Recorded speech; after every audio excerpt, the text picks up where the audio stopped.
અધ્યાય 14 ગુણત્રય વિભાગ યોગ 13મા અધ્યાયમાં ક્ષેત્રજ્ઞ, જ્ઞાન, પરમેશ્વર અને સાધના વગેરે વિષયોની ચર્ચા કરી દાર્શનિક દ્રષ્ટિકોણ સ્પષ્ટ કર્યો. હવે એક બીજા મહત્વપૂર્ણ વિષયની ચર્ચા આ અધ્યાયમાં કરવા જઈ રહ્યા છીએ. ચર્ચા મનોવૈજ્ઞાનિક છે. ચર્ચાનું મૂળ છે જીવન. જીવનને ગીતા વાસ્તવિક માને છે, મિથ્યા માનતી નથી. તેથી જીવનના જુદા જુદા પાસાઓની ચર્ચા કરવી જરૂરી છે. કોરો આત્મવાદ અથવા કોરો અધ્યાત્મવાદ જીવનની ઉપેક્ષા કરે છે. તેથી તે જીવનના પ્રશ્નોને સ્પર્શ કરતો નથી. જીવનથી ભાગવું તેને વૈરાગ્ય કહીને તે જીવનથી ભગાડે છે. ગીતા સાધકને જીવનથી ભગાડતી નથી, તે જીવન સ્વીકારે છે. તેથી જીવનના પ્રશ્નોનો પણ સ્વીકાર થાય છે. જો જીવનના પ્રશ્નોનો સ્વીકાર કરવામાં આવે તો તેનો ઉકેલ પણ શોધવો રહ્યો. ગીતા ઉકેલ શોધે છે અને બતાવે છે. આ અધ્યાયમાં જીવનને સ્પર્શતા મહત્વના પ્રશ્નો અને ઉકેલોને મનોવૈજ્ઞાનિક રીતે બતાવવામાં આવી રહ્યા છે. શ્રી ભગવાન ઉવાચ પરમ ભૂયઃ પ્રવક્ષ્યામિ જ્ઞાનાનામ જ્ઞાનમુત્તમમ યજ્ઞાત્વા મુનયઃ સર્વે પરામ સિદ્ધિમિતો ગતાઃ. શ્રી ભગવાન બોલ્યા, હે અર્જુન, સાંભળ, હવે હું તને ફરીથી જ્ઞાનોમાં પણ ઉત્તમ જ્ઞાનનો ઉપદેશ આપીશ, જેને જાણીને બધા મોટા મોટા મુનિઓ પરાસિદ્ધિને પ્રાપ્ત થયા છે.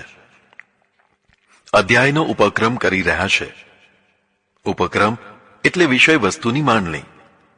જે વિષયની ચર્ચા કરવી છે તે વિષયની પીઠિકા તૈયાર કરવી, જેથી વિષયનો ભાર અને વ્યાપ મૂકી શકાય.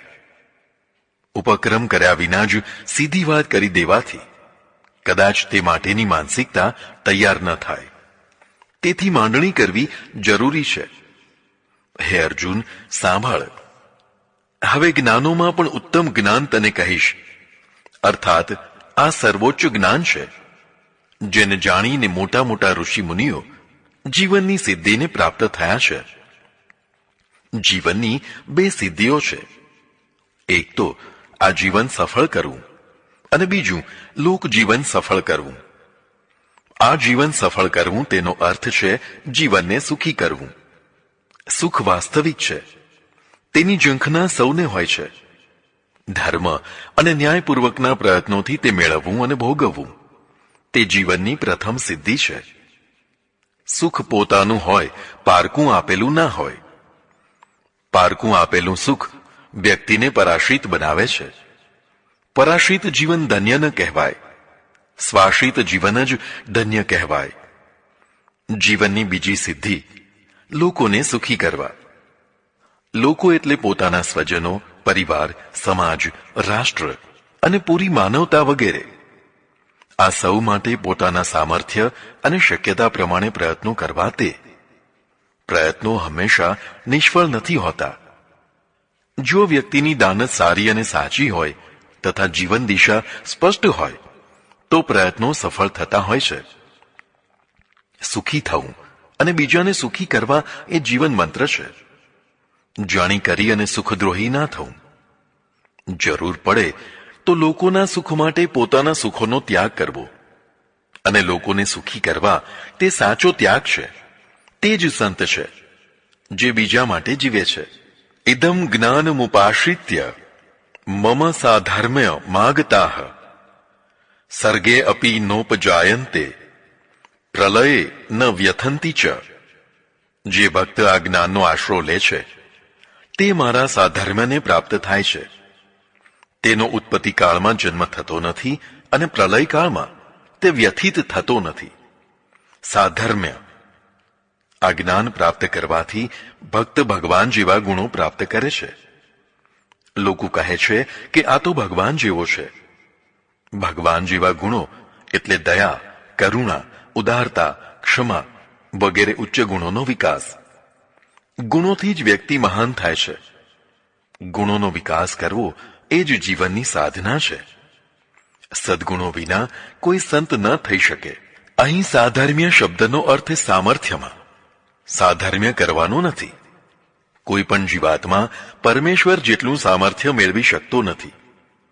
તે પરમેશ્વર જેવા સદ્ગુણોને પ્રાપ્ત થાય છે. પરમેશ્વર જેવી શક્તિને પ્રાપ્ત થતો નથી. પણ સૃષ્ટિના અન્ય જીવાત્માઓની તુલનામાં તે ઘણો સમર્થ થઈ શકે છે. આવા સાધકનો પુનર્જન્મ થતો નથી અને પ્રલયકાળમાં તે ગભરાતો નથી. ગીતા અને બીજા બધા શાસ્ત્રો વારંવાર પુનર્જન્મથી મુક્તિ, મોક્ષ પ્રાપ્તિ, પરમધામની પ્રાપ્તિ વગેરે શબ્દો દ્વારા સર્વોત્તમ જીવનની પરાકાષ્ઠા બતાવતા રહે છે. આટલો ઉપક્રમ કર્યા પછી હવે મૂળ જ્ઞાનની શરૂઆત કરે છે.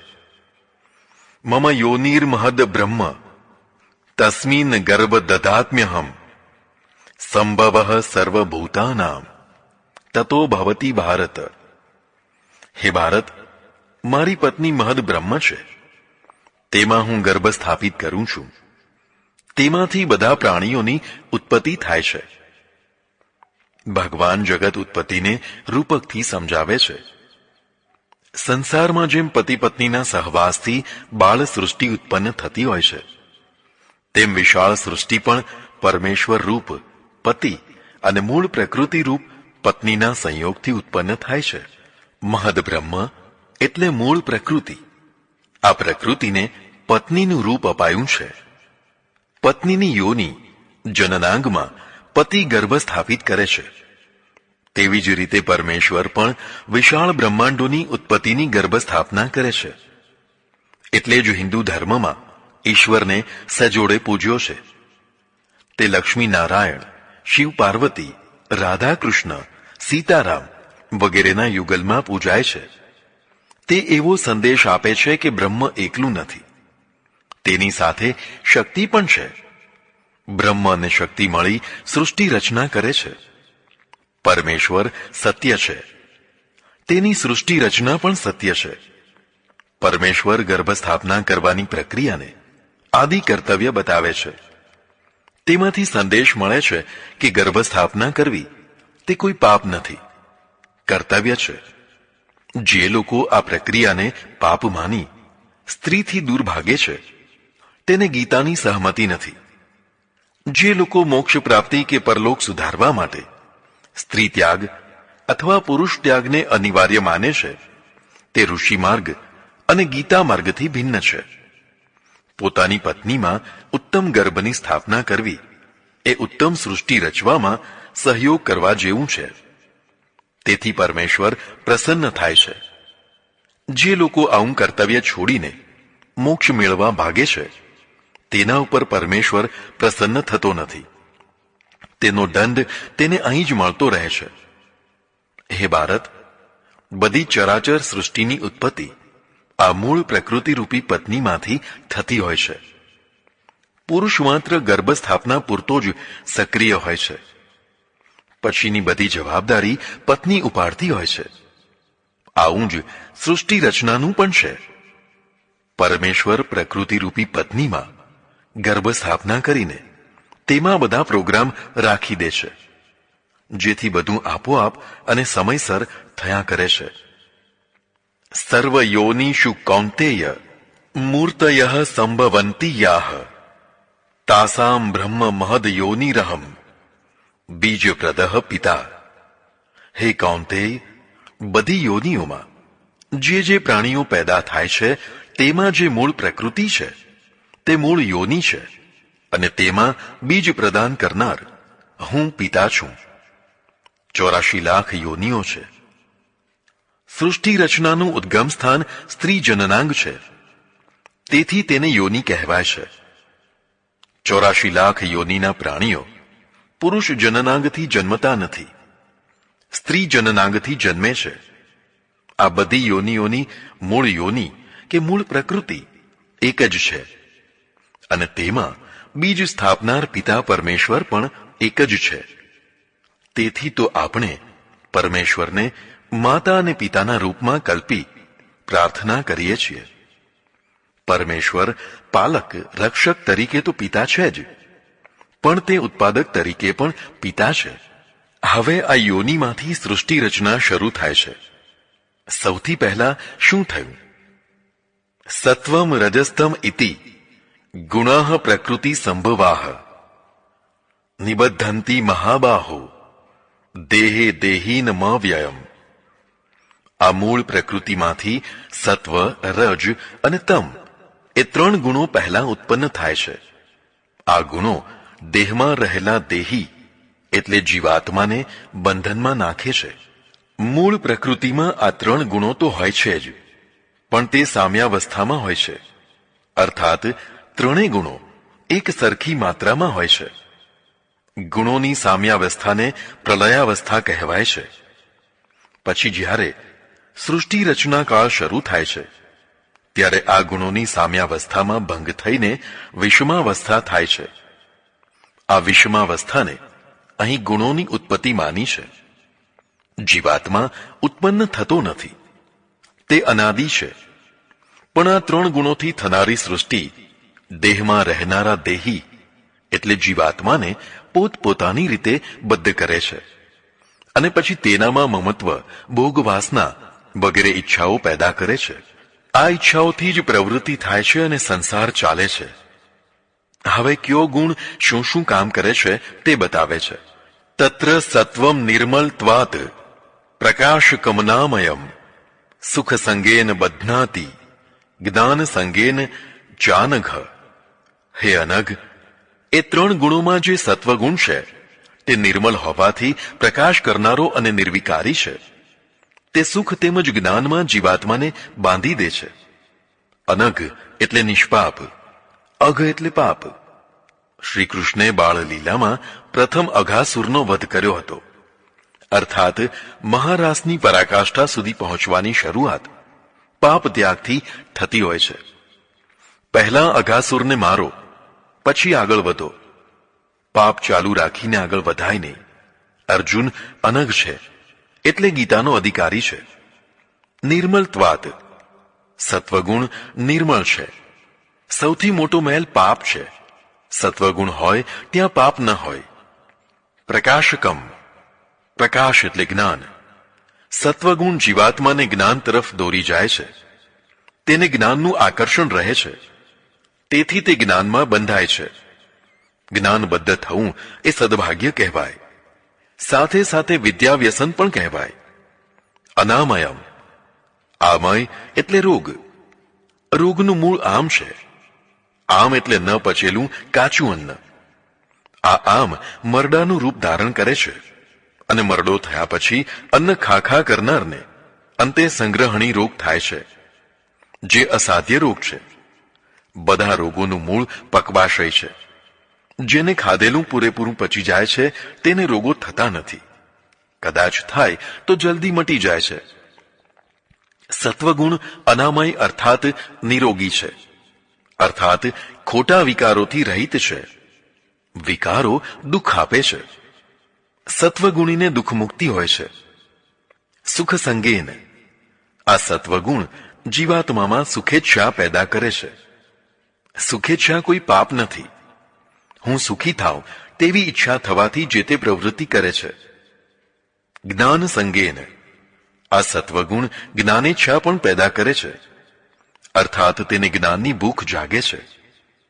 જ્ઞાન પ્રાપ્તિ માટે તે પ્રવૃત્તિ કરવા લાગે છે. આમ સુખ પ્રાપ્તિ અને જ્ઞાન પ્રાપ્તિ આ 2 લક્ષ્યો સાથે જીવાત્મા કાર્યરત થઈ જાય છે. આ સત્વગુણનો પ્રભાવ કહેવાય. હવે રજોગુણનો પ્રભાવ બતાવે છે. રજો રાગાત્મકમ વિદ્ધિ તૃષ્ણા સંગ સમુદ્ર ભવમ તન્ની બધ્નાતિ કૌંતેય કર્મ સંગેન દેહિનમ. હે કૌંતેય, રજોગુણ રાગાત્મક હોય છે. તે તૃષ્ણા અને આસક્તિથી પેદા થાય છે અને જીવાત્માને કર્મ પ્રવૃત્તિમાં બાંધી દે છે. કોઈ કોઈ વાર શરીરમાં રજોગુણ વધી જાય છે ત્યારે રાગ વૃત્તિ વધે છે. રાગ એટલે જડ અને ચેતન પ્રત્યેનું આકર્ષણ. આપણે જડ અને ચેતન વસ્તુઓ પ્રત્યે આકર્ષણ અનુભવીએ છીએ. તેમાં કેટલાક આકર્ષણો સજ્જડ હોય છે. આ રાગ છે. રાગનો અભાવ થઈ જાય ત્યારે વ્યક્તિ વિતરાગ થઈ જાય. તેને કોઈ વસ્તુ પ્રત્યે આકર્ષણ ન રહે. તેથી તેને તે વસ્તુ મેળવવાની ઈચ્છા પણ ન થાય. આવી વ્યક્તિ કોઈનામાં ભળી ન શકે, તેથી એકાકી અલગારી રહે. વિતરાગ અવસ્થા છે જે સતત ન રહે, અવસ્થા બદલાતી રહે, વધઘટ થયા કરે. આવી અવસ્થા વ્યક્તિ વિશેષ માટે તો ઠીક કહેવાય, પણ પૂરી પ્રજા માટે ઠીક ન કહેવાય, કારણ કે તેથી વ્યવહાર લોપ થઈ જાય. શ્રી કૃષ્ણ વિતરાગી નથી, તે અનુરાગી છે. અનુરાગ એટલે કૃપાપૂર્વકનો રાગ, તેથી તે પ્રેમાવતાર છે. કૃપાપૂર્વકનો પ્રેમ અનુરાગ છે. તે ભક્તો ઉપર અનુરાગ રાખે છે. વિતરાગને અનુરાગ ન હોય. વિતરાગ અને અનુરાગ વચ્ચેનો ભેદ સમજવા જેવો છે.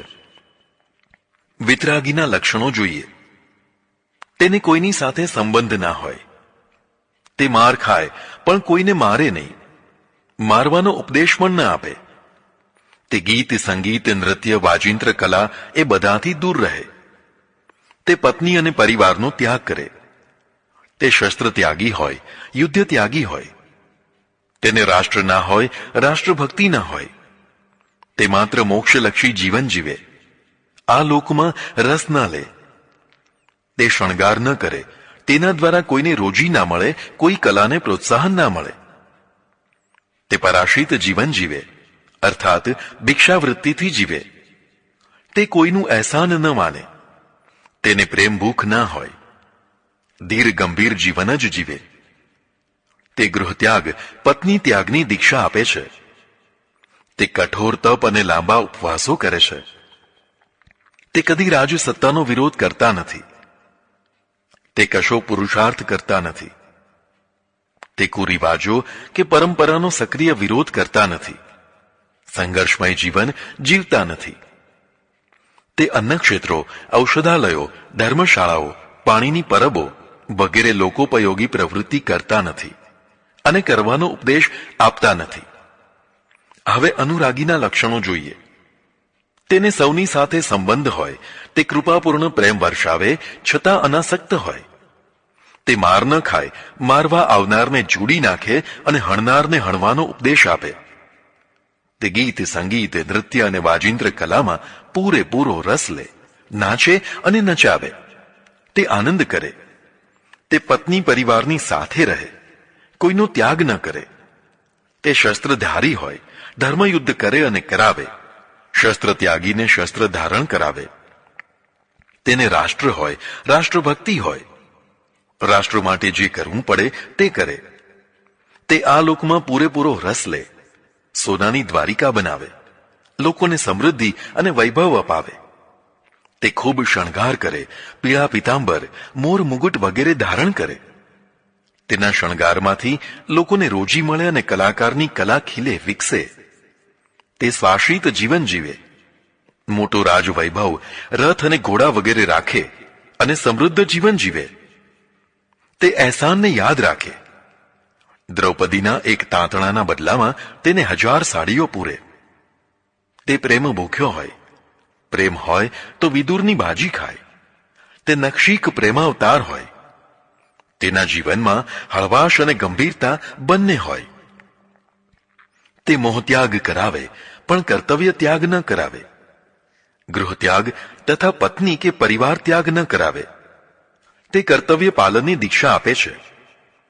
તે ઉપવાસો કરતા નથી, યોગ્ય આહાર કરે છે અને કર્તવ્ય પરાયણતાને તપ માને છે.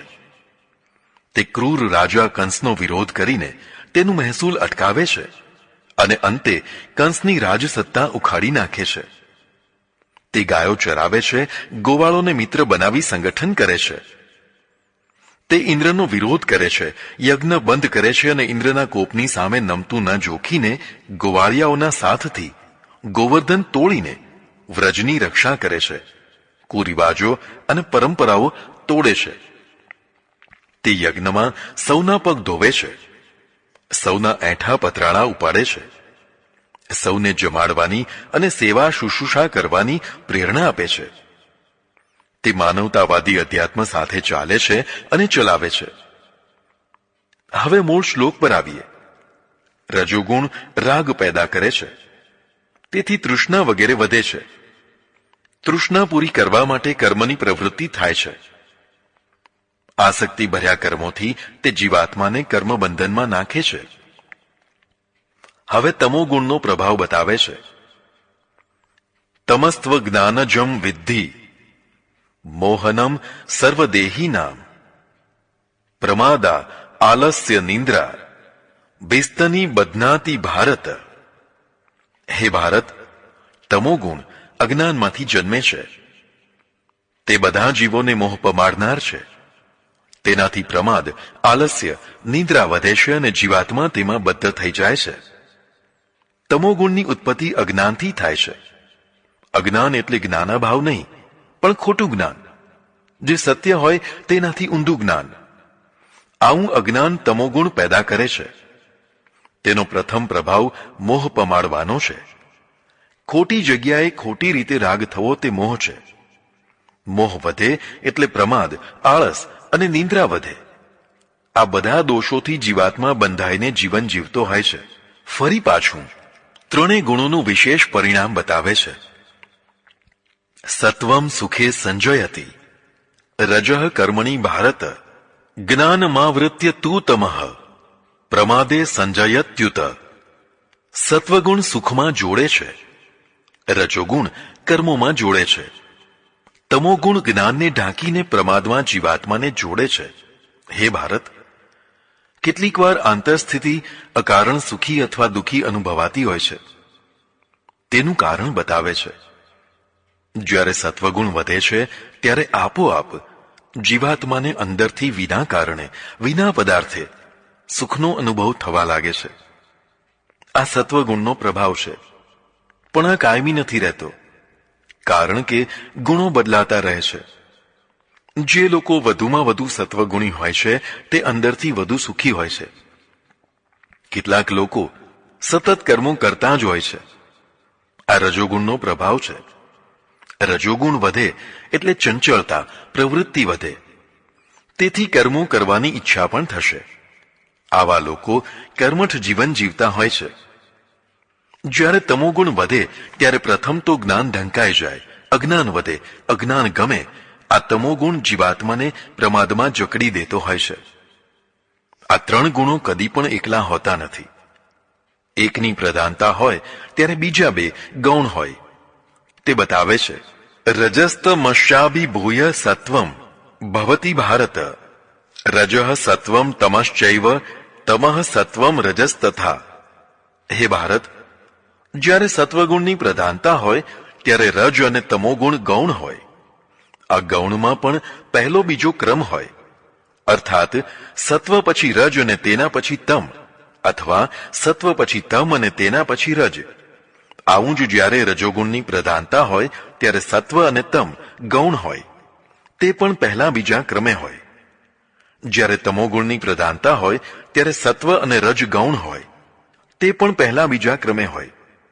આ રીતે ત્રણેય ગુણો એકબીજાની પ્રધાનતા અને ગૌણતામાં સાથે રહે છે. એકલો કોઈ ગુણ રહેતો નથી. ફરીથી સત્વગુણનો પ્રભાવ બતાવે છે. સર્વદ્વારેષુ દેહે અસ્મિન પ્રકાશ ઉપજાયતે જ્ઞાને યદા તદા વિદ્યાદ વિવૃધમ સત્વમિત્યુત. જ્યારે આ દેહના બધા દ્વારોમાં પ્રકાશ ઉપજે છે ત્યારે જ્ઞાન વધી રહ્યું છે તેમ જાણ. સત્વગુણનો શારીરિક પ્રભાવ બતાવે છે. શરીરના 9 દ્વારો છે. 2 આંખ, 2 કાન, 2 નસકોરા, મુખ, જનનાંગ અને ગુદા. આ 9 દ્વાર થયા. ઉપરનું બ્રહ્મરંધ્ર ગણો તો તે 10મું દ્વાર થાય. આ બધા દ્વારોમાં પ્રકાશ પેદા થાય, અર્થાત કલ્યાણકારી તત્વો આવજાવ કરવા લાગે. ત્યારે સત્વગુણ વધ્યો કહેવાય. જેમ કે નેત્રો દ્વારા સારા સારા દ્રશ્યો જોવાય. કદાચ સારા ન હોય તો પણ તેનું સારું અર્થઘટન કરીને તેને સારું બનાવાય. ઈશાવાસ્યમિદમ સર્વમ. બહારથી સારા દ્રશ્યો અનુભવાય અને અંદરથી સારી દ્રષ્ટિનો વિકાસ થાય. આવી જ રીતે નાક, કાન, મુખ વગેરેનું પણ થાય. ઉપસ્થ અને ગુદાદ્વાર પણ સારું વિસર્જન કરે, અર્થાત મળમૂત્રનો ત્યાગ સરળ સહજ રીતે થાય. આ 9 દ્વાર પોતપોતાની પ્રવૃત્તિ સારી અને સુખદાયી કરવા લાગે ત્યારે સત્વગુણ વધ્યો છે, વધી રહ્યો છે તેવું જાણવું. સત્વગુણનો પ્રભાવ શરીર ઉપર જ પડતો હોય છે. આવી વ્યક્તિ તેજસ્વી અને પ્રભાવશાળી હોય છે. તેની ચારે તરફ પ્રકાશની સૂક્ષ્મ ઓરા ફેલાયેલી રહે છે. જેનું શરીર સતત માંદલું, ફિક્કું, નિસ્તેજ, પ્રભાવહીન હોય તેનામાં સત્વગુણની વૃદ્ધિ વિશે શંકા જાગે છે. લોભ પ્રવૃત્તિરારંભ કર્મણામશમ સ્પૃહા રજસ્ય તાની જાયંતે વિવૃદ્ધે ભરતર્ષભ. હે ભરત શ્રેષ્ઠ, જ્યારે રજોગુણ વધે ત્યારે લોભ, પ્રવૃત્તિ, કર્મોનો વિસ્તાર, અશાંતિ, સ્પૃહા વગેરે ઉત્પન્ન થાય છે. રજોગુણનું પરિણામ બતાવે છે. લોભ. લોભ એટલે અતૃપ્તિ, વધુ ને વધુ મેળવતા રહેવાની ઈચ્છા. આ લોભ 3 પ્રકારનો હોય છે: ધનલોભ, સત્તાલોભ, કીર્તિલોભ. ધનલોભ. ધનની આવશ્યકતા સૌને હોય છે, પણ ધન સામર્થ્ય સૌનું એક સરખું નથી હોતું. વ્યક્તિ પોતાના સામર્થ્યને જાણે અને તેટલામાં સંતુષ્ટ રહે તો અશાંતિ ન થાય. ઉર્દુ ભાષી તેને औकात કહે છે. પણ ધનની તીવ્ર લાલસા જાગે અને ક્યાંય સંતોષ જ ન થાય તો તેવો ધનલોભ પાપના માર્ગે જીવને વાળી દે. ખોટા કામો કરીને કે ખોટા માર્ગે ચાલીને પણ ધન કમાવું, આવો સિદ્ધાંત તેને વધુ ને વધુ અધઃપતન તરફ ધકેલતો રહે છે. સાધુ સંતો પણ જો લોભિયા થઈ જાય તો દંભ અને પાખંડ કરીને પણ લોકો પાસેથી વધુ ને વધુ ઉઘરાણા કરતા રહે. હઠ કરીને, ત્રાસ આપીને પણ પૈસા ભેગા કરતા રહે. આવી બધી પ્રવૃત્તિ રજોગુણ વધવાના પરિણામે હોય છે. સત્તાલોભ. ધનલોભ કરતાં પણ સત્તાનો લોભ વધુ અશાંતિ પેદા કરતો હોય છે. સત્તાનું ક્ષેત્ર ઉંદરના પાંજરા જેવું હોય છે. જેમાં પ્રવેશતો હોય છે, નિર્ગમન નથી હોતું. સત્તાનું મૂળ મહત્વાકાંક્ષામાં રહેલું છે. એક પછી એક પદો મેળવતો જાય અને પછી સત્તા કે લોભ વધતા જાય. સત્તા સંઘર્ષ વિનાની ના હોય. સંઘર્ષ ઘણીવાર લોહિયાળ બને, ખૂનામરકી પણ થઈ શકે. પણ પૂર્વે કહ્યું તેમ પાછા ન ફરાય. આગળ ને આગળ વધતા જ રહેવું પડે. કીર્તિલોભ. આ લોભ ત્યાગીઓને પણ હોય છે. પોતાની કીર્તિનો જય જયકાર થાય તેવા પ્રયત્નો વ્યક્તિ કરતી રહે. એકવાર કીર્તિનો લોભ લાગે પછી ખરા ખોટા ગમે તેવા પ્રયત્નો કરીને પોતાનો જય જયકાર કરાવવા પ્રયત્નો થાય. ઈચ્છા ન હોવા છતાં પણ જેની સહજ કીર્તિ થાય છે તે તો યોગ્ય જ છે. પણ જે કીર્તિ માટે ફાંફા મારતા રહે છે તે કીર્તિ લોભી, બીજાની કીર્તિ સહન કરી શકતા નથી. તેમાંથી શત્રુતા પેદા થાય છે. પ્રવૃત્તિ. રજોગુણ વધે એટલે પ્રવૃત્તિ વધે. પ્રવૃત્તિ ગમે, પ્રવૃત્તિ વિના રહી ન શકે. આવો માણસ કાંઈ ને કાંઈ પ્રવૃત્તિ કરતો જ રહે છે. પ્રવૃત્તિ કરવી જ જોઈએ. પણ રજોગુણી માણસ ખોટી પ્રવૃત્તિઓ તરફ પણ વળી જતો હોય છે. ખોટી પ્રવૃત્તિઓ ખોટા પરિણામો લાવે છે, જે દુઃખદાયી થઈ જતા હોય છે. કર્મોનો વિસ્તાર. કર્મો કરવા જ જોઈએ, પણ પોતાની ક્ષમતાનો વિચાર પણ કરવો જોઈએ. ક્ષમતા બહારના કર્મોનો વિસ્તાર કરો તો તેનાથી નિષ્ફળતા અને અશાંતિ થાય. અશમ. અશાંતિ રહ્યા કરે. રજોગુણ ચંચળતા વધારે અને તેથી અશાંતિ વધે. કેટલીક વાર મન બળબળ થયા કરે. પ્રવૃત્તિઓનો ભાર એટલો બધો વધી જાય કે ઉપાડી ન શકાય. તેથી અશાંતિ વધે. સ્પૃહા. સ્પૃહા એટલે સ્પર્ધા અને વિષય લાલસા. આ બંને વધી જાય.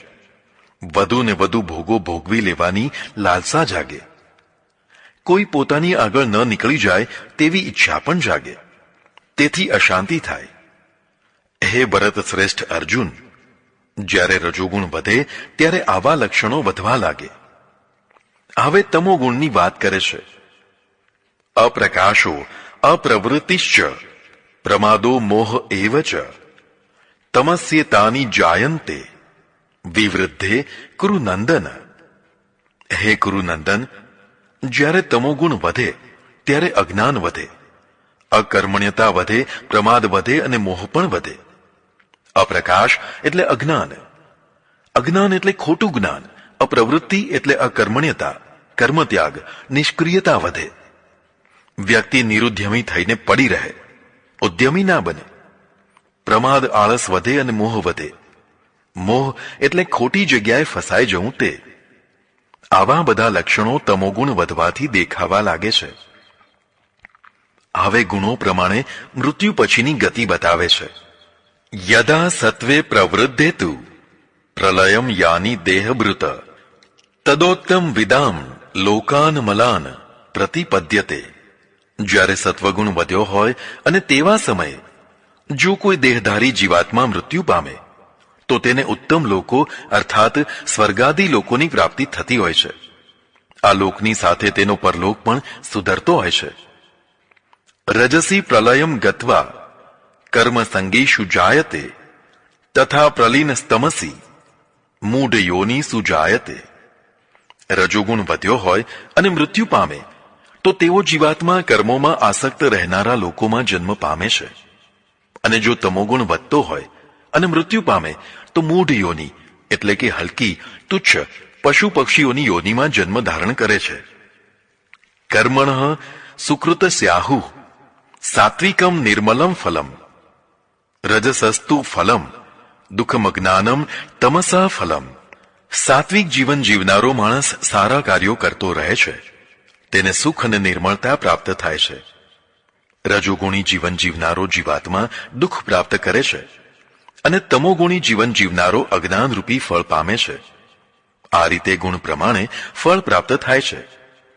સત્વાત સંજાયતે જ્ઞાનમ રજસો લોભ એવ ચ પ્રમાદ મોહૌ તમસો ભવતો જ્ઞાનમેવ ચ.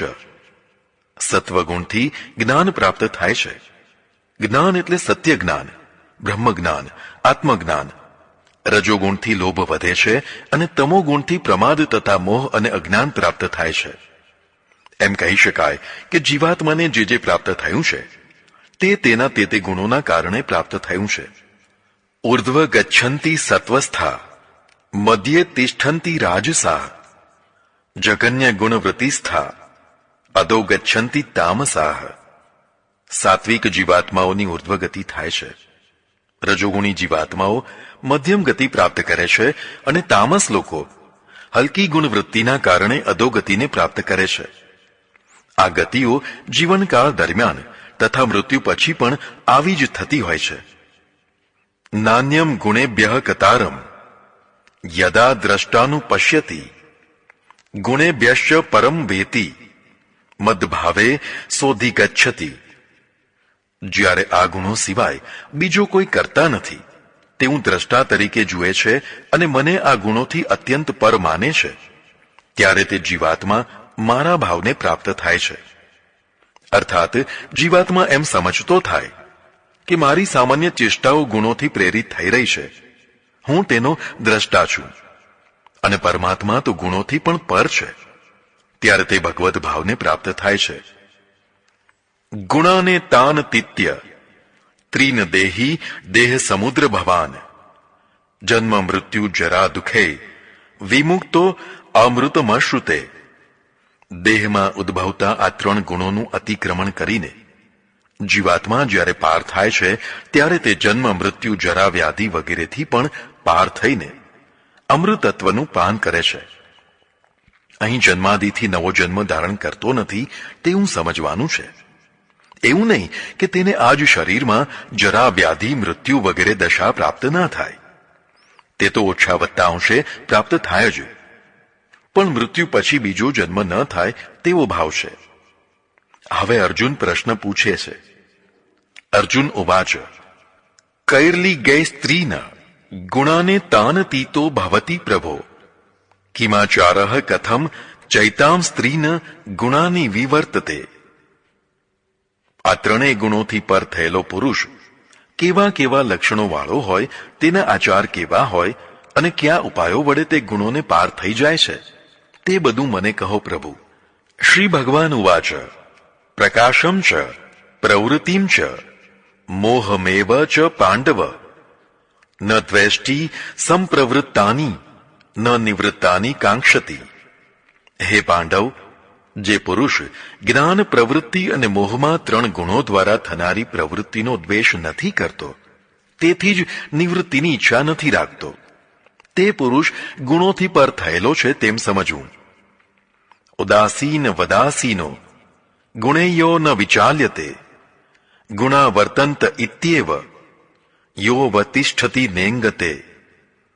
તેવો પુરુષ ઉદાસીન એટલે તટસ્થ ભાવથી સ્થિર થઈને ગુણોથી વિચલિત થયા વિના એવું માને છે કે આ ગુણો જ ગુણોમાં રમી રહ્યા છે તેવું માનીને સ્થિર રહે છે. તે ગુણ સર્જિત પરિસ્થિતિમાં જરાય વિચલિત થતો નથી. સમ દુઃખ સુખ સ્વસ્થ સમલોષ્ટાશ્મ કાંચન તુલ્ય પ્રિયા પ્રિયો ધીરસ્તુલ્ય નિંદાત્મ સંસ્તુતિ. આવો ગુણોથી અતીત થયેલો પુરુષ સુખ અને દુઃખમાં સમાન ભાન રાખે છે. ધૂળ પથ્થર અને સોનામાં પણ સમાન ભાવ રાખે છે. પ્રિય અને અપ્રિયની પ્રાપ્તિમાં પણ સમાન ભાવ રાખે છે. તે નિંદા અને પોતાની પ્રશંસામાં પણ સમાન ભાવ રાખે છે. આવો તે ધીર પુરુષ હોય છે. માનાપ માનયો સ્તુલ્ય સ્તુલ્યો મિત્રારી પક્ષયો સર્વારંભ પરિત્યાગી ગુણાતીત ઉચ્યતે. જે માન અને અપમાનમાં સમભાવ રાખે છે, જે મિત્ર અને શત્રુ પક્ષમાં પણ તુલ્ય ભાવ રાખે છે, જે બધા આરંભોનો ત્યાગી હોય છે તેને ગુણાતીત કહેવાય છે. મામ ચ યો વ્યભિચારેણ ભક્તિ યોગેન સેવતે સ ગુણાન સમતીત્યેતાન બ્રહ્મ ભૂયાય કલ્પતે. જે પુરુષ એક ભક્તિથી મારી ઉપાસના કરે છે તે પુરુષ આ 3 ગુણોનું અતિક્રમણ કરીને પરમેશ્વરને પામવાની યોગ્યતા પ્રાપ્ત કરે છે. અર્થાત એક ઈશ્વરની દ્રઢતાથી ઉપાસના કર અને પરમેશ્વરને પામવાની યોગ્યતા પ્રાપ્ત કર. બ્રહ્મણો હિ પ્રતિષ્ઠાહમ મૃતસ્યા વ્યયસ્ય ચ શાશ્વતસ્ય ચ ધર્મસ્ય સુખસ્યૈકાંતિકસ્ય ચ. બ્રહ્મની પ્રતિષ્ઠા હું છું, અમૃત અને અવ્યયની પ્રતિષ્ઠા પણ હું છું, શાશ્વત ધર્મ અને ઐકાંતિક સુખની પ્રતિષ્ઠા પણ હું છું. માટે અવ્યભિચારી રૂપથી મારી ઉપાસના કર. અહીં બ્રહ્મ શબ્દનો અર્થ બ્રહ્મા કરવાનો છે. સૃષ્ટિ કરતા બ્રહ્મા વગેરેનું મૂળ તત્વ તો પરમેશ્વર છે. તેથી તે સૌની પ્રતિષ્ઠા છે. તેના આધારે જ બધા છે.